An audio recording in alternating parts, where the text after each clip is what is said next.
Hi, it's Lewis. I just wanted to say, firstly, thank you so much for your order. It's really, really great. I'm excited to show off these wines to you. So just a short video, just to give you an idea of what's been selected and to give you a bit of help with what to enjoy it with, and just to give you a bit of information so you can enjoy them. The wines have been selected directly from an importer that specialises in organic biodynamic wines with what they say low intervention, which just means that wines are made on a small scale from smaller vineyards, made by people who are very passionate about what they do. I've tasted a lot of wines to get this absolutely bang on, and this is kind of the final selection that we came down to.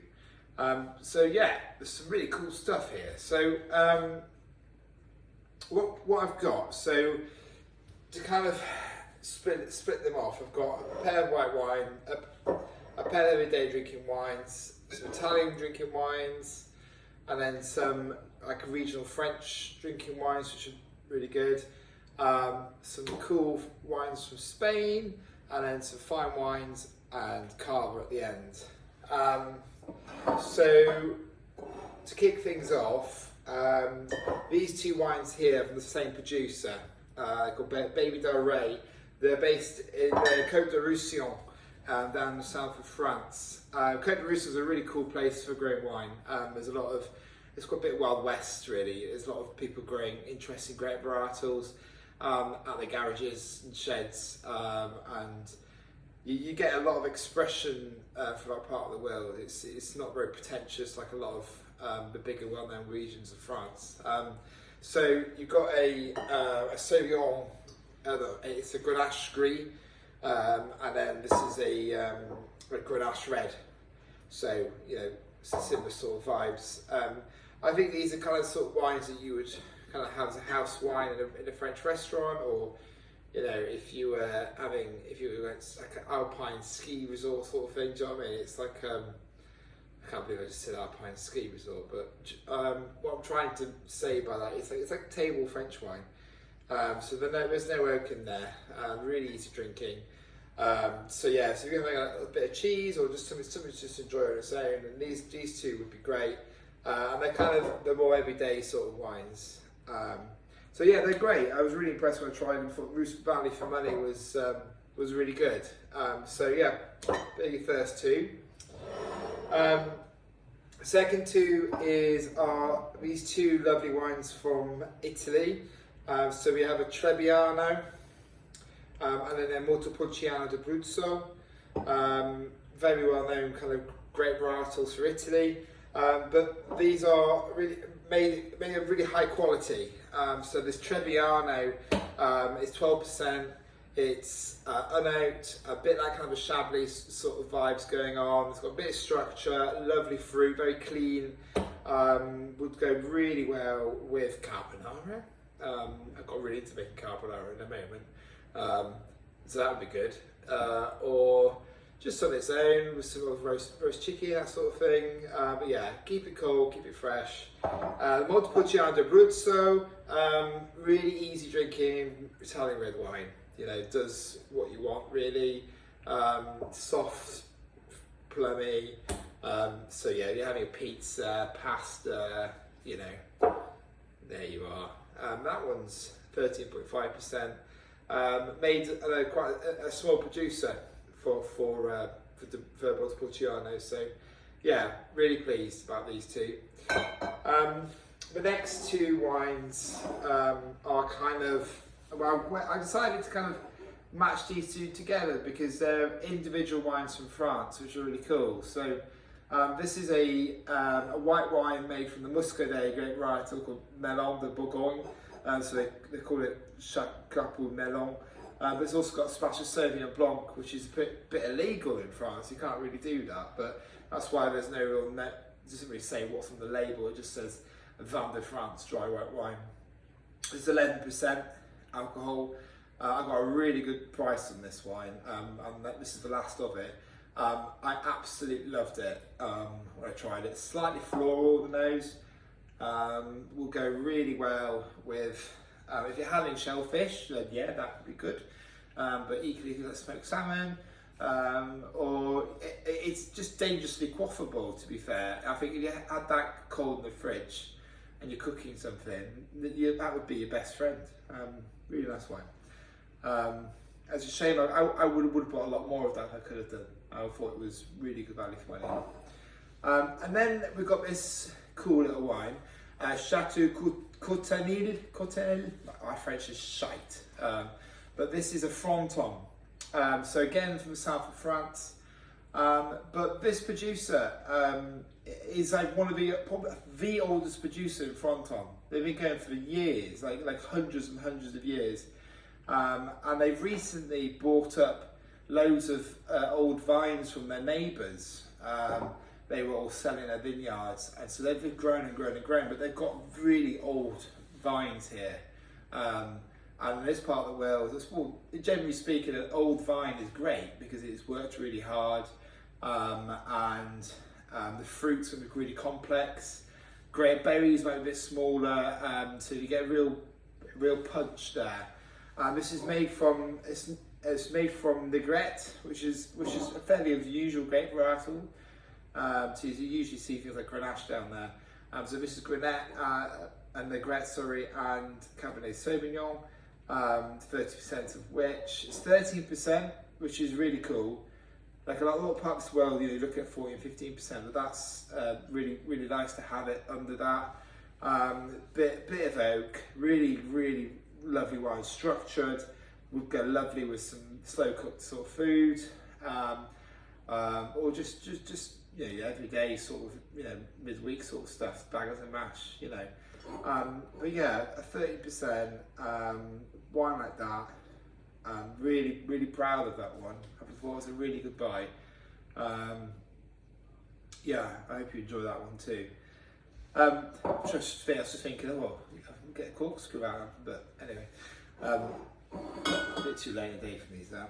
So next one, we've got two wines here, both from the same producer in Valencia, Spain. This looks really smart. They call these the Garage series from the producer, and what they mean by that is wines are made at quite a small scale. I love Spanish wine. I think Spanish wine is really interesting, quite misunderstood really, and I think you can get a lot of really cool stuff from Spain, and if the price could be good. These are fine wines, I would say, well, on the edge of fine wines. They're special. They've got wax seals on top. When you're opening these, a good tip is not to mess around with the wax. Get a corkscrew, put it in, twist, and then pull it out. So twist, pull it out. Don't touch the wax because the wax will come out nicely. Otherwise, the wax goes all over the place. So this is a Macabeo. This is Macabeo that's been fermented in a bit of oak. So like white Burgundy in France. This has got a bit of kind of creaminess to it, a bit of kind of, it's quite sexy, it's quite clean as well. So that sort of wine is going to be, smoked fish, Christmas Day, smoked salmon, fish pie, roast chicken, anything with loads of butter, that sort of thing. But of course, it's a Spanish wine, so Spanish food too would be really nice. Shellfish, paella, but also cheeses and things like that. The next wine is an orange wine. Okay, a bit of fun. I actually, of all my years working in the trade, I've been a bit of a snob with orange wine. I always thought it was a bit of a hipster thing and not kind of my cup of tea at all. Orange wine's made. It's a white wine that's made, and like they're doing with red wine, they put the grapes, put the skins in, so the skin contact stays in the white wine, and thus gives it an orangey kind of look. But skins give it structure, But like like tea's got a structure, a tannic structure. If you think about it like that. So it's really good. I was really impressed. Wasn't going to put an orange wine in there, but when I tasted it, I was like, yeah, okay, let's go. So this is a really good food wine.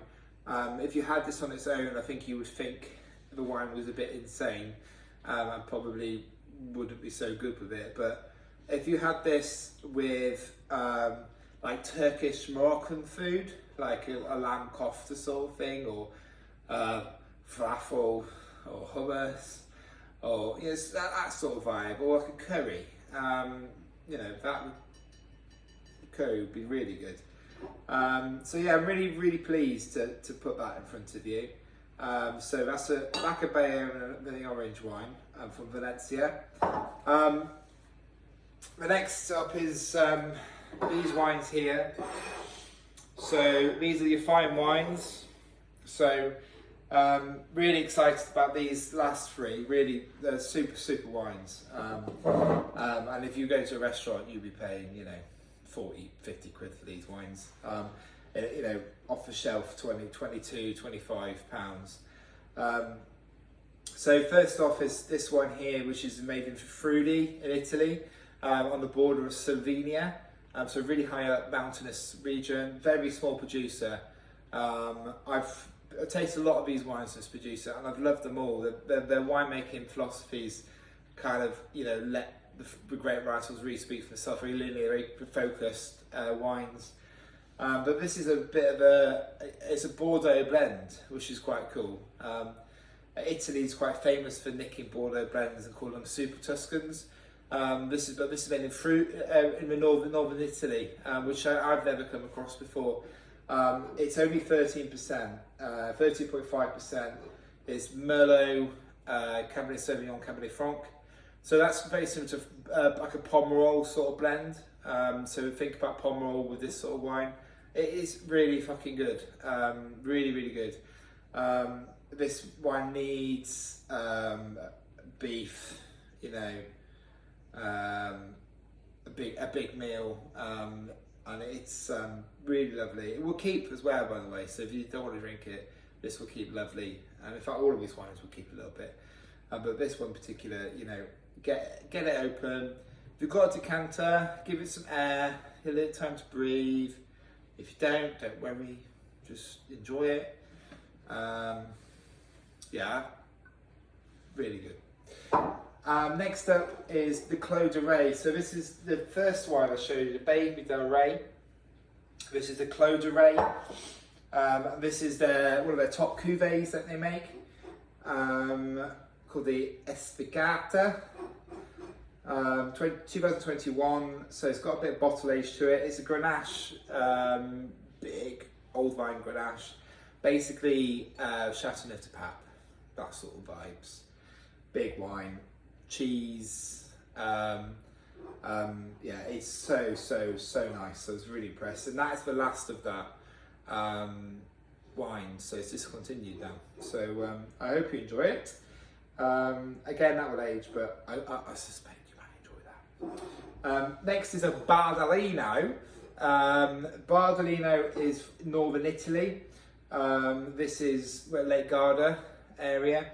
You can probably see already, if you can see, but it's the colour of that is really light.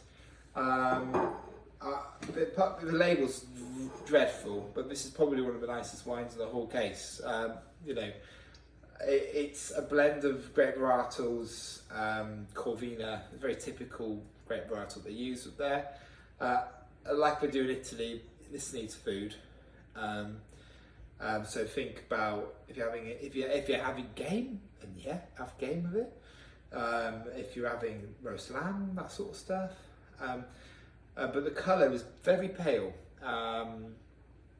But it doesn't let that fool you. It's a bit like Pinot Noir on steroids. It's got lovely, clean, really perfumed, lovely fruit, but also structure and a bit of kind of personality, a bit wild, pretty funky. Yeah, I don't usually like saying funky for wines, but I don't know. But I just think this one was pretty cool. So yeah, think of it, it's a bit like a Pinot Noir, but it's not. It's just really good Italian red wine. And then the last is just a lovely bottle of fizz, bit of sparkling wine. This is from here in Barcelona, where a lot of Cava's made in Barcelona. This is a really good producer that's featured in Paco in Bristol, so a Michelin star restaurant. So the Cava generally is fermented like champagne. So they ferment it once like wine and then ferment it again in the bottle.